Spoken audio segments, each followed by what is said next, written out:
Hey everybody, Jacob here. Yeah, I know it's been a long time since the video's been up, but I feel like making a comeback. I got a couple of videos that I've been thinking about doing, and this is one of them. So yeah, let's just go ahead and get started.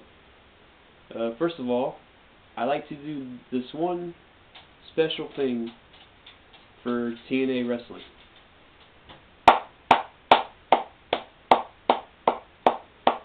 Good job, TNA. You have turned me back into a fan of your product. Now, before I go explain why I'm back in TNA and what I like about it, why am I excited about them again, I think it'd be best if I just kind of give like a overall history, my history with TNA, because I have a long history of watching the product, and the reasons why excuse me, and reasons why I stopped watching, why I began watching again, why I stopped again. So let's just go ahead and get through this. I remember the first time I watched TNA. It was back when it was on Fox Sports, and I remember it was during.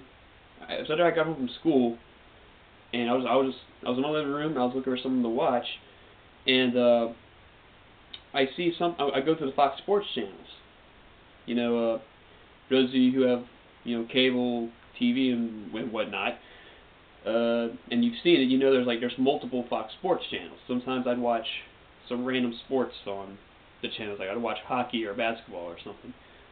Well, one day I see this thing called TNA Impact, and I'm like, that sounds kind of neat. So I start watching it,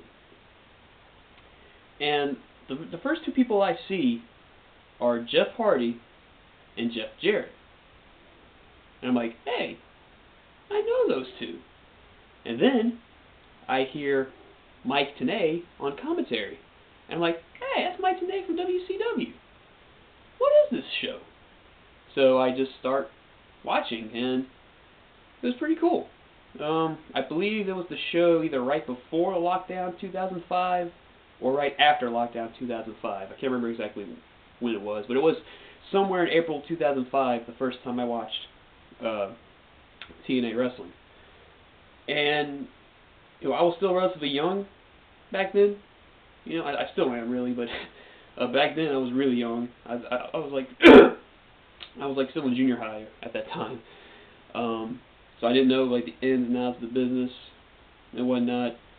I didn't know exactly what made them different than the WWE, or I didn't understand what made them different than the WWE.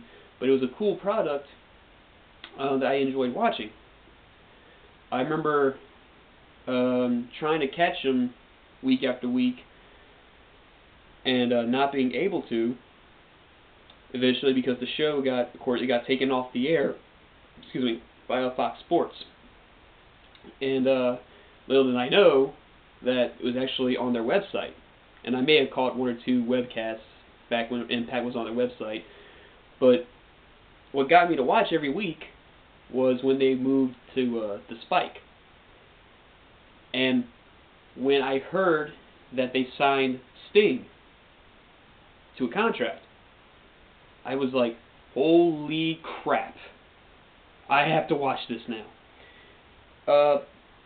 TNA has credited Sting with a lot of their success over the years, and I don't think it's all BS. I think Sting has really made a gigantic impact on, no pun intended, Impact Wrestling. But because Sting was what really drew me to fully stay with the company, to fully support this company. Because Sting is my favorite wrestler of all time. I first saw him when the first time I watched wrestling, WCW in 1998. I saw Sting, I saw the NWO, I saw what was going on, and his character I got lost in his character. And knowing that my favorite wrestler of all time is coming back full time to wrestling promotion, you know I gotta watch that. So, yeah, I started watching TNA full time in late 2005, early 2006, and for a long time I was really entertained by the product. I was watching every single week, and what drew me to the product, what kept me watching, was just the wrestling on the show was just amazing, and all these wrestlers on the show that I didn't know about, I didn't hear about, that just completely blew my mind, and I became a fan instantly. AJ Styles, Christopher Daniels, Samoa Joe, hell, got guys like Abyss, or just America's Most Wanted. Just the list just goes on and on and on. All these guys who were on the show that were fantastic wrestlers, and I never heard of them until I started watching TNA.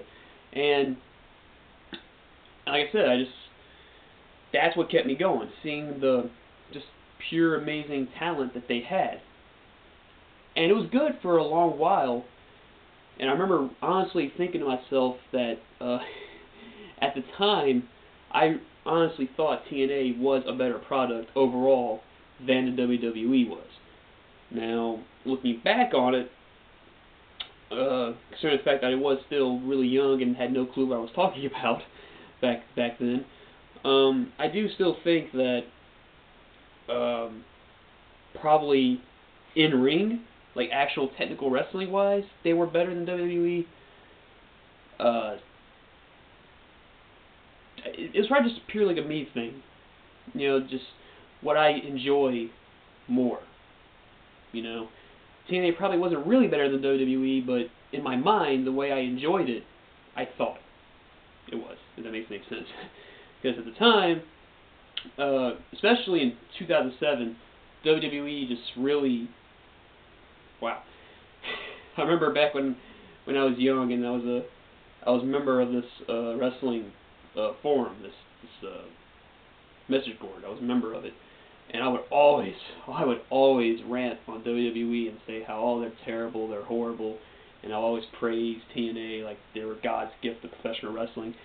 Yeah, I was a mark. I was a fanboy, but eventually all the blinders were removed from my eyes, and I started to see some things in TNA I wasn't really too happy with. Really around mid 2007, they started to do a couple things that just really irked me. I didn't really understand. Like, it didn't make sense to me. Big example.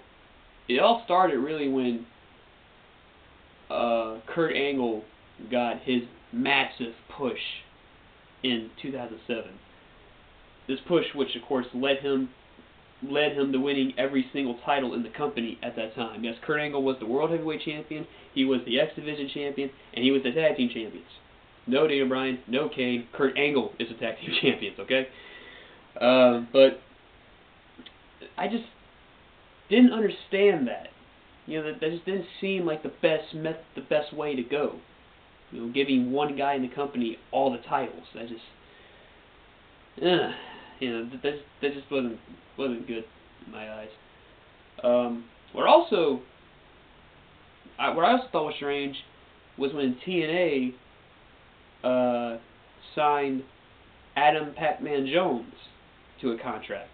Now, if you've never heard of Adam Pac-Man Jones, if you're a wrestling fan, you've never heard of Adam Pac-Man Jones, maybe you're a TNA fan, but you don't remember, don't heard of him, either you forgot about him, or you were fortunate enough to not see him, in which case you're lucky, either way.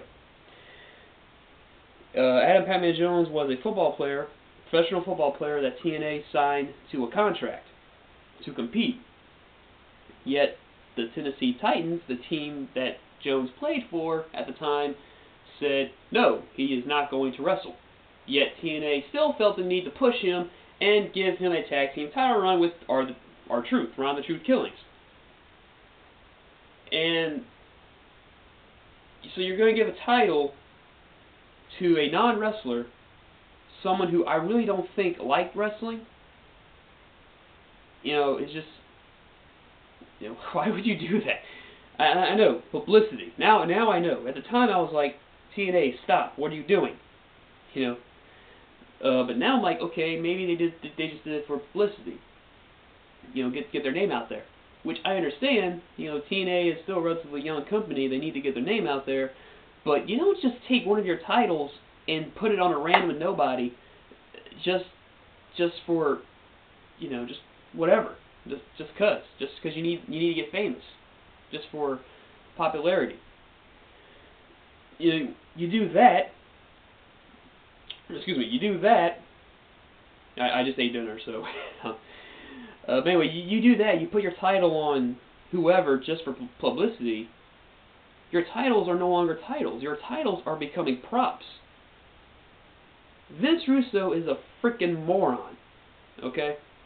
But he said one time, an interview with Mike TNA, Mike TNA questioned him about putting the world title on David Arquette back in WCW. And Vince Russo called it a prop. And he said it was all for publicity. That's not a good thing, man. You're diluting the value of your title, and you're reducing it to just a flashy bling bling sideshow for some guy to carry. You know? That's why I didn't like the Pac-Man Jones thing. Thankfully, it didn't last that long, but it still wasn't that great. Anyway, so yeah, I stopped watching TNA about 2007. I wasn't really liking what they were doing storyline-wise. Around mid-2008 or so, I started watching again. And what got me to start watching again was when Samoa Joe won the World Heavyweight title. Granted, I think it was a little late. I think he should have won. There was an excellent... If you guys have never seen this match, Samoa Joe versus Christian Cage, Destination X 2007 NWA World Heavyweight Championship. If you've never seen that match, go find it. That is a tremendous match. And I think that was the perfect night for Samoa Joe to win the World Heavyweight Championship. I mean, he was hot. He was on a run. You know. But he had just gotten off a hot feud with Kurt Angle. That was the first time he and Kurt Angle got in the rivalry. That initial trilogy of matches, which were just outright outstanding. And before that, Joe had, you know, pretty much held the NWA title hostage and refused to give it up until he got a world title shot. So my point is, you know, Samoa Joe winning the world title did bring me back to watch TNA again. Although I took it with a grain of salt because I felt it was kind of too little too late, you know, but I watched the show anyway. But the show, I felt, was okay. You know, it definitely had lost some of its luster to me, you know, but it was watchable. You know, I could still sit down and watch it. You know, it's not like it was terrible. Then I stopped watching again because, yet again, I was not happy with what they were doing. I think what turned me off this time was, I think probably the whole Main Event Mafia kind of turned me away. You know, it was basically the Main Event Mafia versus the TNA Frontline was just Vince Russo's second try at the New Blood versus the Millionaires Club feud from WCW. Didn't work then. It was alright in TNA, but yeah, it went on for a while, and I think that's kind of what drew me away again. Or maybe I just... Because I remember also in 2009...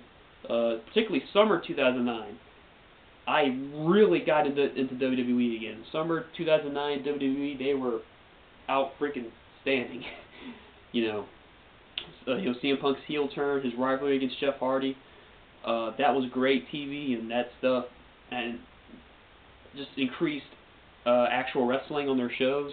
and whatnot, SmackDown was probably the best wrestling show at the time in summer 2009. So WWE in summer 2009 got me interested in their product again, and I think that also was a factor in me losing interest in TNA, because WWE was doing much better than TNA was, I think. And I stayed away from TNA for a while, until, when did I start watching again? It was later in the year, later in 2009, when I started watching again. And TNA in late 2009 was probably the best that they had been in ages. Turning Point 2009 and Final Resolution 2009. These are two shows that if you call yourself a wrestling fan, you need to see. These are two of the best pay-per-views that TNA ever put on, and they're back-to-back to each other, month to month, you know. It's rare, I think, in wrestling to have two consecutive shows be considered one of your best pay-per-views that you've ever put on. And they're that good, you know. And even before, those were the last 2 months of 2009, even before, late 2009, excuse me, probably from like September to December 2009, they were great again. I felt they were great again, you know. They were the best they had been since I first started watching. You know, they were awesome. Then the announcement comes out that Hulk Hogan and Eric Bischoff are coming to TNA. At first, I was so excited that I practically jumped out of my seat when I first heard, jumped out of my seat and tore a hole in my roof. I was excited because, in my mind, Eric Bischoff, he's the man that took WCW and he turned it from this this small southern low class, low rent show. No offense, you know, I'm not trying to offend anybody, but that's kind of what the perception of WCW was. He took this horribly, how about this? He took this horribly booked, horribly promoted, horribly ran company, and he made it the #1 wrestling promotion that almost killed WWF. I'm telling you, WCW from 96 to 98, can't find much better wrestling anywhere else. I mean, that was some good stuff, you know. And so Eric Bischoff, I was excited about. You know, granted, you can also argue he was one of the reasons why WCW went under, but hey, you know, whatever. You know, I was ignoring that. And Hulk Hogan, you know, I have my own opinions about Hulk Hogan. They've been changing. I used to not really like Hulk Hogan all that much, but that's kind of changing. You know, I think he's had some personal stuff happen to him, and he's done some reevaluating in his personal life, and I'm starting to like the guy again. You know, but anyway, I mean, Hulk Hogan, he's Hulk Hogan. Having him attached to your wrestling product can do nothing but wonders for it. So having Hulk Hogan and Eric Bischoff coming to TNA, I mean, wow, this was big. This was big. I mean, think about it. You got the biggest icon in wrestling history and one of the smartest men to ever book and run a wrestling show joining forces, coming to the same company. I mean, holy crap, you know? How could you not be excited? You know? And I remember January 4th, 2010, the 3-hour live Impact going head-to-head against Monday Night Raw. It was the first appearance of Hulk Hogan in the Impact Zone versus the return of Bret Hart to WWE television in like over like what 15 years or whatever it was. And for the first time in almost a decade, we had two wrestling shows going head to head on Monday night. And that episode of Impact was freaking awesome. And I got uber excited for this new Hogan Bischoff era. I got excited, like, okay, this is alright, we might have something on our hands. We might have something on our hands. The show would have gave like a 1.5 rating, which is like the best rating they've ever done. And okay, good things are coming. Good things are coming. Good things are coming. Right? Right?